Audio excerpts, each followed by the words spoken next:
ప్రకటన గ్రంథం 20:2. వీడు నిజంగా పోమనేవాడు నిజంగా సాతాను గాడేనా? అందరికి డౌట్ రావచ్చు. చూద్దాం. అతడు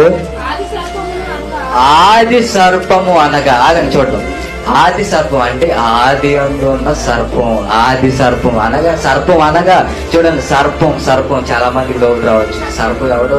సాతాను గడా? ఎక్కడ రుజువేంటి, ప్రూఫ్ ఏంటి అని చాలా మంది అడిగేవారు ఉన్నారు. అంటే చూద్దాం.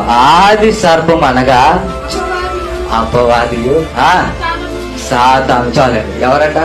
అపవాదియు సాతాను. అర్థమైంది కదా అండి? ఎవడంటే పోమనేవాడు? సాతాను. అర్థమైంది కదా? Okay, right. అయితే ఈ సాతాను అనేవాడు, సర్పం అనే ఈ కువిత్తి కలిగిన వాడు ఎవడో మనకు ముందు అర్థమవుతే బైబిల్లో మనం ఎలా దేవునికి దూరం అయిపోతున్నామో, ఆడి చేసే యుద్ధాలేంటో మనకు బాగా అర్థం.